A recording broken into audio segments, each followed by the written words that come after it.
through a door leading to the back room, nodding to the man at the cash register. Once they entered the back room, they headed for a door at the back, which turned out to be an elevator, before taking it down to an underground bunker, communication station. Well, here we are, you two, Karen said as they stepped of the elevator into a giant room what looked like the control center for NASA. To the Vermilion City, Akatsuki base, the two teens looked around in awe at the sight, before a tall man walked over to them. "Ah, Karen, you're here. Thank you for coming," the man said, getting their attention. "Uncle Nagato, what are you doing here?" Naruto asked upon seeing his uncle, who was the bridge between Ghost Pokemon and the leader of the Akatsuki, who opposed Team Rocket, Magma, Aqua, Plasma, and Galactic. "I am here because we need to talk," he said seriously, getting gulps from the two, before they nodded in agreement, following him to a place where they could talk privately. "So what do you want to talk to yous about?" Yugito asked once they were in a private room. "We have confirmation that all 5 teams have managed to capture 1 bridge each." Both teams straightened at this. If the 5 team had captured a bridge each, that meant that things would soon be picking up. Team Rocket has captured Fu, the bridge between bugs. Team Magma has captured Kuretsuchi, the bridge between fire. Team Aqua has captured Haku, the bridge between ice. Team Plasma has captured Killer Bee, the bridge between rock, and Team Galactic has captured Kimimaro, the bridge between steel. At this news, both teams were shaken. They couldn't believe it. All 5 of them had been captured. It seemed unreal, especially since both Kimimaro and Bee were 2 of the strongest fighters out of all of them. If they could be captured, who knows who could be next. "You two don't need to worry," Karen said with a smile, trying to calm them down. She knew they were scared. Hearing that the 2, physically, strongest members of the bridges had been captured, it was unnerving, especially to these 2, who were 2 of the youngest members. "We already have plans in motion to get them all back, so you don't have to worry." "She's right. We are doing everything in our power to make sure that they are rescued, and that none of the others are taken." Nagato grinned when he saw them perk up a little at that. "However, we have something planned for you too." Before either of them could open their mouth to ask, the door to the room opened and in walked Jiraiya and Tsunade of the Sannin, 2 members of a trio of trainers that were as strong as the 5 Pokemon League champions. "Pervy Sage, Granny Tsunade, what are you two doing here?" Naruto asked, hugging Tsunade. "We're here to get you 2 brats," Tsunade said, returning the hug, getting confused looks from the 2 teens, before they turned to Nagato for an explanation. "As I was saying, we have something for you two to do." He grabbed a remote and pressed a button, causing the monitor on the wall to turn on, revealing info on both of them and their Pokemon. "This all the information we have on you two and your Pokemon, who have evolved faster than they should have because you two don't know how to control your powers." The 2 scratched the back of their heads in embarrassment. "Because of this, we have decided that you two will be going on a training trip, Naruto with Jiraiya and Yugito with Tsunade," Karen said, getting wide eyes from the 2. "They will be taking you and training you both to control your aura." "But what about the Pokemon League? We still have 6 badges to get so we can compete at the Indigo Plateau," Yugito said. That was one of the main reasons they started their journeys, so that they could make it to the Indigo Plateau and beat the others' bridges, and prove themselves. "Don't worry. You both have only been on your journeys for about 2 months. The Indigo League doesn't start for another 10 months, Karen said, trying to calm them down. "You both will go with Tsunade and Jiraiya for 5 months, in which time they will train you to control your powers and use your aura effectively. That will give you 5 months to gather the rest of your badges and make it to the Pokemon League with plenty of time to spare." Both teens glanced at each other, having a silent debate, before turning towards Nagato and nodding their heads in agreement. "Good. Now before you go, there are a few things. First, you are not allowed to take your Pokemon with you on this trip." That stunned the 2. But before they could open their mouth to argue, Nagato held up his hands to stop them. "The reason you aren't allowed to take your Pokemon with you is so that you can capture other Pokemon, ones that don't belong to your own type." "What do you mean?" Naruto asked, looking confused. "He means that you two rely too much on your own type," Tsunade said, getting their attention, waiting for her to explain. "Naruto, your mom is the bridge between normal types, which she has helping her around the house and gym. But tell me, what types does she use during gym battles?" "Well, she uses a lot of different types during gym battles, mainly her Nidoqueen and Nidoking," he said, getting nods from the 4 adults. "Exactly. Even though she's the bridge between normal types, she uses other Pokemon to compensate for the weaknesses of her normal types." The 2 teens made an O sound as understanding hit them. Nodding in understanding, the 2 handed their Pokemon to Nagato, who sent them to Professor Oak, since they got their Pokédexes from him.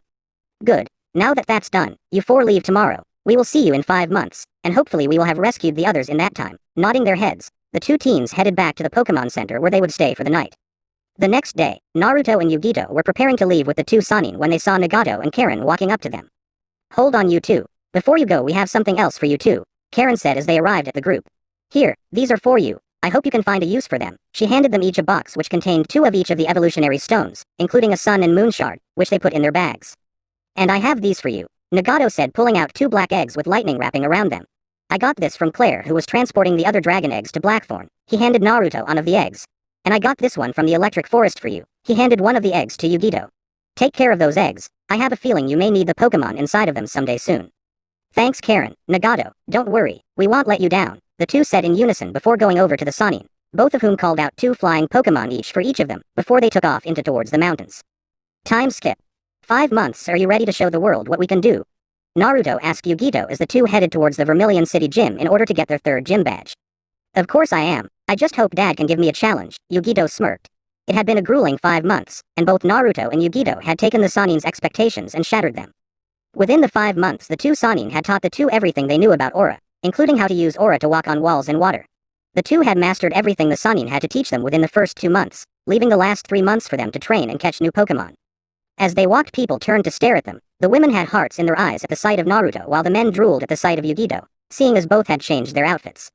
Yugito was currently wearing a pair of blue jeans, which hugged her waist, showing of her nice firm ass, and a tight black muscle shirt, which emphasized her D-cup-sized breast, under a black short-sleeved jacket with a kanji for lightning on the back. Naruto was wearing a pair of blue jeans and a muscle shirt, which showed of his muscular arms and chest under a black short-sleeved jacket with a kanji for dragon on the back. So should we knock?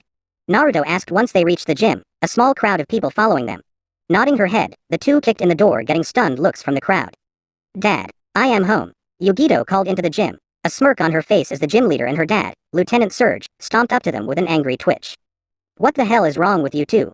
The crowd backed up thinking the gym leader was going to explode, before face faulting. When you kick in a door, you're supposed to knock it of the hinges, not leave it swinging. Sorry, Dad. Well, make sure to send it flying the next time, Yugito said with a smile before hugging her dad, who returned her hug with a wide smile, shocking the crowd, since none of them had ever seen Lieutenant Surge act like that before. Normally he was serious. So I take it you two are here for a gym battle. Both teens nodded their heads. Well, it's about damn time. I was expecting both of you days ago. What happened? Glancing at each other and smirking, they both pulled out their badge cases and showed him that they were each missing just 3 badges, his, Kushina's, and Sabrina's. After the 2 months we spent training with the pervy sage and Granny Tsunade, we went around and captured a lot of different Pokemon from different areas. Then we challenged the gym leaders in that area. You, my mom and Sabrina are the only ones we haven't beaten yet. Naruto smirked at surprised look on Surge's face. Well then I expect you two to give me one hell of a battle. They nodded before following him towards an open area, since the crowd was too big to fit inside the gym. Alright you two. This is how this battle's going to work. I'll be using 2 Pokemon at the same time while you each use 1 at the. I'll be battling both of you at the same time, so get ready. Both nodded and got their Pokeball ready. Let's go Raichu, Electivire, he said calling out his Pokemon. You ready for this? Naruto glanced over at Yugito who nodded. I am always ready, she smirked as they threw out their Pokeballs. Let's do this Lucario, both called out as a pair of Lucario appeared on the field. Well now this is a surprise. What brought about this change?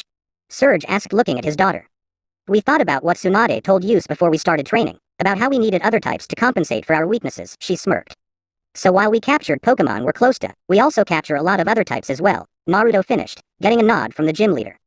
So you learned that a single type won't beat everything, that's good, but let's see who well they stand up to my Pokemon. Raichu, Electivire used Thunder Punch, both Pokemon charged in, their fists sparking.